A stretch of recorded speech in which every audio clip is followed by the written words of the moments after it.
اب عمران خان صاحب کو قید تنہائی میں رکھنا، اور قید تنہائی ایک ٹارچر ہے، یہ اقوام متحدہ نے کنفرم کیا۔ انہوں نے کہا جی یہ ایک طرح کا ٹارچر ہے اور یہ ٹارچر عمران خان پہ کیا جا رہا ہے۔ انہوں نے مطالبہ کیا کہ یہ ٹارچر ختم کیا جائے، یہ یونائٹڈ نیشن کہہ رہا ہے۔ اور اس کے بعد جو ہے وہ ایک عالمی سطح کے جانے مانے وکیل ہیں انسانی حقوق کے، ان کا بھی یہ جیرڈ جینسر، ان کا بھی سٹیٹمنٹ آیا انسانی حقوق کے حوالے سے جو عمران خان کے ساتھ ہو رہا ہے، بلکہ اقوام متحدہ میں درخواست دائر کی گئی ہے۔ یہ اتنا سمپل نہیں ہے۔ عمران خان کے ساتھ جو یہ نظام کر رہا ہے اس سے پہلے کسی وزیر اعظم کے ساتھ نہیں کیا گیا، کسی حکمران کے ساتھ نہیں کیا گیا، اور اگر یہ سلسلہ نہ روکا گیا تو پاکستان کی بدنامی بڑھتی جائے گی اور پاکستان میں استحکام نہیں آنا۔ اس طریقے سے جیسے آپ نے لوگوں کو دبایا ہوا ہے، اس طریقے سے جیسے آپ نے ڈنڈا چلایا ہوا ہے، اس طریقے سے کبھی بھی کسی ملک میں سیاسی استحکام نہیں آ سکتا۔ حسینہ واجد فارمولے پہ آپ کام کر رہے ہیں تو اینڈ آف دا ڈے کیا ہوا؟ وہی ہوا نا جو بنگلہ دیش میں سب نے دیکھا۔ تو اسی فارمولے کے ساتھ آپ پاکستان میں ڈیفرنٹ نتائج کیسے لے آئیں گے؟ یہ نہیں ہو سکتا۔ ناظرین میں خبر آپ کے سامنے رکھتا ہوں کہ عمران خان صاحب کے کیس کی تاریخ لگائی گئی تھی 20 دسمبر۔ مجھے نہیں لگتا کہ 20 دسمبر کو بھی یہ سماعت کریں گے، کیونکہ اب یہ نظام عمران خان سے ڈرتا ہی رہے گا، کیونکہ عمران خان کو توڑنے میں یہ نظام ناکام رہا ہے۔ انہوں نے سارے حربے استعمال کیے، لیکن جیسے ہی کوئی جیل میں جائے گا، اڈیالہ کے اندر کیس لگے گا، عمران خان صاحب پھر بولیں گے، پھر بتائیں گے کس نے کیا کیا، کس کا کیا قصور ہے، عاصم منیر کے خلاف سٹیٹمنٹ دیں گے، موجودہ رجیم کے خلاف سٹیٹمنٹ دیں گے، کھل کر بات کریں گے۔ تو اس سے ہوگا کیا؟ اس سے اس نظام کو پھر جھٹکا لگے گا۔ لہذا یہ عمران خان کو اوائڈ کرنے کی کوشش کریں گے، لیکن کب تک کر سکتے ہیں یہ ہے سوال، کیونکہ اب عالمی سطح پہ بھی آوازیں اٹھ رہی ہیں۔ ناظرین بی بی سی نے بھی تصدیق کر دی، کیونکہ حکومت کہہ رہی تھی شہباز شریف کو پیوٹن کا انتظار نہیں کرنا پڑا۔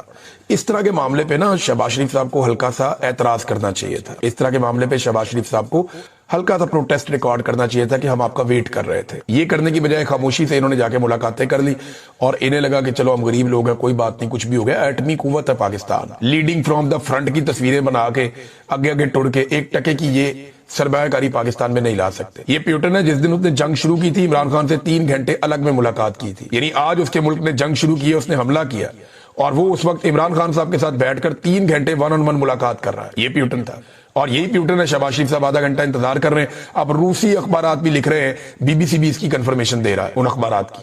تو یہ جھوٹ بولتے ہیں پھر پھنس جاتے ہیں، پھر جھوٹ بولتے ہیں پھر پھنس جاتے ہیں، اور نظام کیسے چلا رہے ہیں؟ ظلم کے ساتھ، پیسے کے ساتھ، طاقت کے ساتھ۔ یعنی ابھی جو الیکشن ہوا سپریم کورٹ بار کا، اس الیکشن کے اندر دیکھیں نا، یہ پاکستان تحریک انصاف کے نام کے اوپر ووٹ لینے والے جو وکیل رہنما تھے وہ بڑی تعداد میں بک گئے، موجیں لگ گئی۔ یعنی جنہوں نے ووٹ لیا پاکستان تحریک انصاف کے ووٹ کے اوپر، عمران خان صاحب کا نام لے کر جنہوں نے ووٹ لیا، جنہیں پاکستان تحریک انصاف کی وکلا قیادت لے کر آئی تھی آگے، ان میں تو بہت سارے بک گئے۔ سوشل میڈیا پہ ان کی فوٹو میں بھی آ رہی ہے، لوگ کہہ رہے ہیں اس نے اتنے کروڑ لیا، اس نے اتنے کروڑ لیا، اس نے اتنا پیسہ لیا، اس نے یہ فائدہ لیا، اس کے خلاف یہ کیا گیا۔ تو دیکھیں بک گئے۔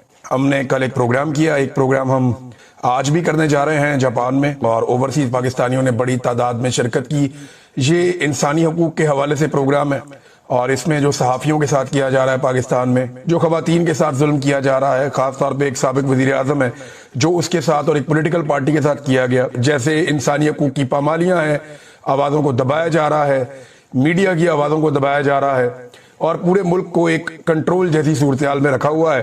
اور پاکستان کی ملٹری اسٹیبلشمنٹ نے جس انداز میں پاکستان کے پورے نظام کو جکڑ لیا ہے، اس کے خلاف ہم یہاں پہ آواز اٹھا رہے ہیں، باقی دنیا میں بھی جائیں گے۔ اور اوورسیز پاکستانی جو ہیں وہ بڑے داد کے مستحق ہیں، وہ ہر جگہ پہ بھرپور انداز میں اپنی آواز اٹھاتے ہیں، لیکن اس آواز کو مزید مضبوط بنانا پڑے گا۔ تو ایک تو جاپان کے لوگوں کا بہت شکریہ جو یہاں پہ اوورسیز پاکستانی ہیں، میں ان سے مل رہا ہوں، اور ان کے جذبات بھی مختلف نہیں ہیں، جیسے یورپ میں لوگوں کے جذبات تھے، جیسے برطانیہ میں لوگوں کے جذبات ہیں، جیسے گلف کنٹریز میں لوگوں کے جذبات ہیں۔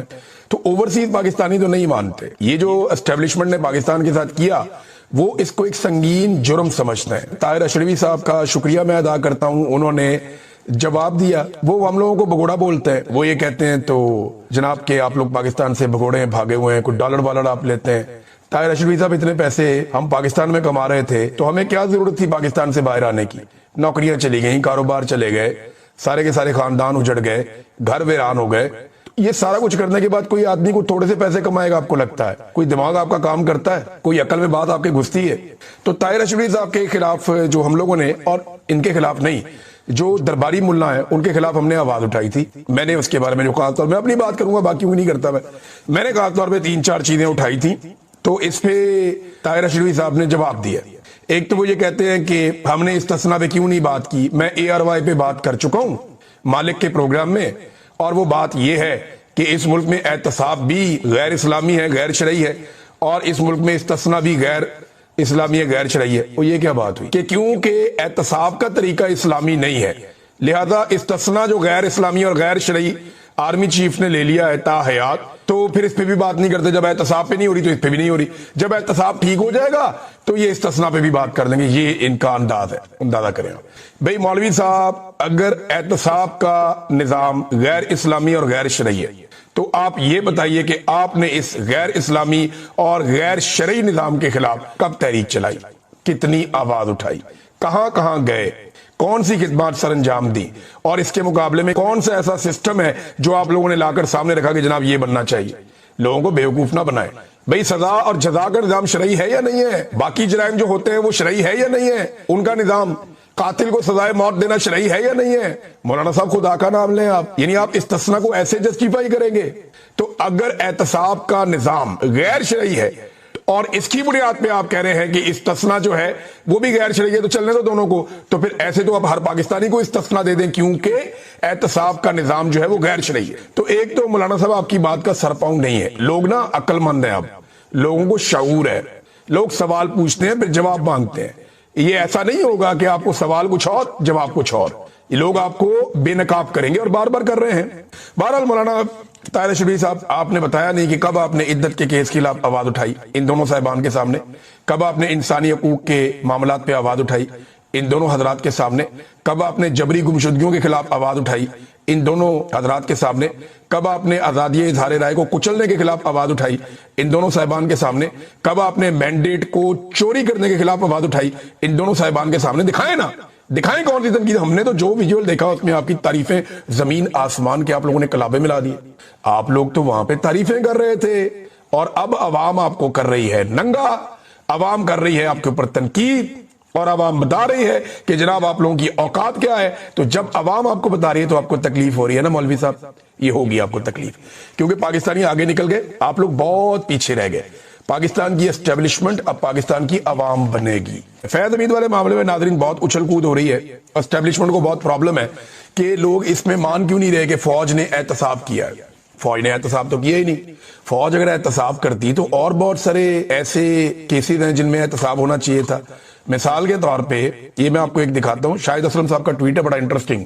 وہ یہ کہتے ہیں کہ فوج کے خود احتسابی کے اپنے نظام کی حالیہ چند مثالیں. جنرل فیض حمید نے 2017 میں ٹاپ سٹی سکینڈل میں یہ ملوث تھا بندہ، پھر یہ میجر جنرل سے لیفٹیننٹ جنرل بن گیا، پھر یہ D G I S I بن گیا، اس کے بعد ایڈجوائنٹ جنرل بن گیا، پھر 2 مرتبہ کور کمانڈر رہا، اور ریٹائرمنٹ کے بعد اب اس کے اوپر یہ کیس بنا کے چلا دیا گیا. بھئی اتنا سارا کچھ آپ نے اس بندے کو نواز دیا اور اس کے بعد آپ دے رہے. یہ فوج کے اندر کا تو احتساب ہی نہیں ہے. جب وہ فوج کے اندر ڈیوٹی پہ تھا تب تو احتساب ہوا ہی نہیں. ریٹائرمنٹ کے بعد آپ نے اس پہ ہاتھ ڈالا، اور وہ بھی ذاتی وجوہات دکھائی دیتی ہیں. اور یہ آرمی چیف کی دوڑ میں شامل تھا جنرل فیض، اس کو لگتا تھا یہ بھی بن جائے گا. اب اسی طرح جو ہے وہ جنرل محمد عامر، یہ جب بریگیڈیئر تھا تو ایوان صدر میں زرداری صاحب کا ملٹری سیکٹری تھا 2011-12 میں. جعلی اکاؤنٹ سے براہ راست ملٹری سیکٹری کے اپنے اکاؤنٹ میں یہ پیسے لیتا رہا ہے شاہد اسلم صاحب کے بقول، اور یہ خبریں چھپتی بھی نہیں ہیں پہلے بھی. اس کے باوجود میجر جنرل بن گیا، پھر لیفٹیننٹ جنرل بن گیا، پھر ایڈجوائنٹ جنرل بن گیا، اور کور کمانڈر بھی بن گیا. یہ بھی 2022 میں آرمی چیف بننے کی دوڑ میں شامل تھا. ریٹائرمنٹ کے بعد آج کل جنرل عامر قطر میں پاکستان کا سفیر تعینات ہے. اندازہ کریں آپ، اگر آج وزیر اعلیٰ خیبر پختونخوا دوبارہ اڈیالہ گئے تو یہ ان کا 11واں چکر ہوگا. اس سے پہلے وہ عدالتی آرڈر لے کر کئی مرتبہ گئے ہیں، لیکن انہیں ان کے لیڈر سے ملاقات کی اجازت نہیں ملی. عمران خان صاحب کے نام پہ انہوں نے ووٹ لیا ہوا ہے اور عمران خان سے وہ ملاقات کرنا چاہتے ہیں، ان کی ملاقات نہیں ہونے دی جاتی. عمران خان صاحب کی بہنیں جاتی ہیں تو ملاقات نہیں ہونے دی جاتی. اب یہ ایک انٹرنیشنل ایشو بنا ہوا ہے، دنیا بھر میں میڈیا اس کے بارے میں آواز اٹھا رہا ہے. عمران خان صاحب کے جو بیٹے ہیں انہوں نے اس بات کا اب تہیہ کیا ہے، فیصلہ کیا ہے کہ وہ کچھ نہ کچھ ایکٹیویٹیز کرتے رہیں گے اور اتنی آسانی سے اپنے والد کو قید تنہائی میں نہیں رہنے دیں گے. اب وہ جو ایکٹیویٹیز ہیں وہ آنے والے دنوں میں آپ کو نظر آئیں گی. اوورسیز پاکستانیوں کے مختلف گروپس آپس میں رابطہ کر رہے ہیں کیونکہ بہت سارے اختلافات پیدا ہو چکے تھے اوورسیز پاکستانیوں کے بیچ میں بھی، اور یہ اس کے اندر جو ہے کچھ سوشل میڈیا کے اوپر اختلافات آ گئے، کچھ ذاتی نوعیت کے اختلافات آ گئے. ایک پاکستانیوں میں تھوڑا ہیرو بننے کا بھی بڑا شوق ہوتا ہے. کچھ لوگوں نے ہیرو بننے کے چکر میں ایک دوسرے کو نیچے دکھایا اور اس وجہ سے کچھ اوورسیز پاکستانی مایوسی کا بھی شکار ہو گئے. اب یہ ساری چیزیں ہٹانے کا وقت آ گیا. اس میں کچھ لوگ بڑا فعال کردار ادا کر رہے ہیں بیک گراؤنڈ میں رہتے ہوئے, پیچھے رہتے ہوئے. ان میں میں چند شخصیات کے نام بڑی اچھی طرح جانتا ہوں. قاسم سوری ان میں سے ایک شخصیت ہے, کچھ اور لوگ ہیں اس میں زلفی بخاری صاحب ہیں, کچھ اور عارف الوی صاحب, باقی لوگ ہیں. یہ سب کوشش کر رہے ہیں آہستہ آہستہ کہ کچھ بھی کر کے جو اوورسیز پاکستانی ہیں, سجاد برقی صاحب ہیں, یہ عمران خان صاحب کے پرانے ساتھیوں میں سے ایک ہے, اور یہ لوگ کوشش کر رہے ہیں کہ جو اوورسیز پاکستانی ہیں ان کو واپس پوری طرح سے متحد کیا جائے اور اکٹھا کر کے ایک کمبائنڈ کوشش کی جائے, ایک متفقہ طور پہ کوشش کی جائے پوری دنیا میں عمران خان صاحب کے اوپر ہونے والے ظلم اور زیادتی کو اجاگر کرنے کے لیے. اب اس میں جو ہے لندن سے ایک بڑا زبردست آغاز کیا ہے. معاذ نامی نوجوان ہے, یہ ان کا تعلق آئی ایس ایف سے ہے. انہوں نے کہا جی اب جب عمران خان صاحب کی ملاقات نہیں نہ ہونے دی جائے گی, جب تک عمران خان صاحب نہیں ملیں گے تب تک ہم برطانیہ میں سفارت خانے کے باہر دھرنا دیں گے, ہر منگل والے دن آئیں گے, آ کر دھرنا دیں گے. اب اس کے اوپر باقی اوورسیز پاکستانی جو یورپ میں ہیں, باقی ممالک میں ہیں, آسٹریلیا میں, امریکہ میں, وہ بھی غور کر رہے ہیں کہ کیا دھرنا وہاں پہ بھی دینا چاہیے, اور اس کے اوپر بھی بحث ہو رہی ہے. آنے والے دنوں میں یہ چیزیں آپ کو پتہ چلیں گی. لیکن عمران خان صاحب کی جو حمایت ہے اس میں انٹرنیشنلی اضافہ ہوتا جا رہا ہے, پاکستان کے اندر بھی اضافہ ہوتا جا رہا ہے, اور یہ ظلم اور زیادتی یہ ریکارڈ کا حصہ بن رہی ہے. اب اس سے ہوگا کیا؟ کل کو جب یہ لوگ اقتدار میں آئیں گے, ان کے پاس حکومت آئے گی پاکستان تحریک انصاف کے پاس, تو دوسری جماعتیں شکوہ بھی نہیں کر سکیں گی. یا چلیں تحریک انصاف حکومت میں نہیں آتی, یہ جماعتیں آپس میں لڑ پڑتی ہیں, یا اسٹیبلشمنٹ ان جماعتوں سے ناراض ہو جاتی ہے اور ان کو مارنا شروع کر دیتی ہے, تو یہ جماعتیں تو گلہ شکوہ بھی نہیں کر سکتی. اب وجہ یہ ہے کہ جو کچھ انہوں نے پاکستان تحریک انصاف کے ساتھ کر دیا, اس کے بعد یہ گلہ اور شکوہ کیسے کر سکتے ہیں؟ یہ بڑا سوال ہے جس کا جواب انہیں اپنے اندر ہی ڈھونڈنا پڑے گا. ایک اور ناظرین معاملہ جو ہے وہ عمران خان صاحب کو ساہیوال شفٹ کرنے کے حوالے سے کچھ خبریں آ رہی ہیں. دیکھیں پہلے یہ دعویٰ کیا گیا کہ مچھ جیل بھیج دیں گے, کچھ لوگوں نے کہا جی اڈیالہ سے نکال کے اٹک جیل بھیج دیں گے, سب نے اپنی اپنی بات کی, لیکن یہ بات کوئی کامن سینس کی کسوٹی پہ پوری نہیں اتر رہی تھی.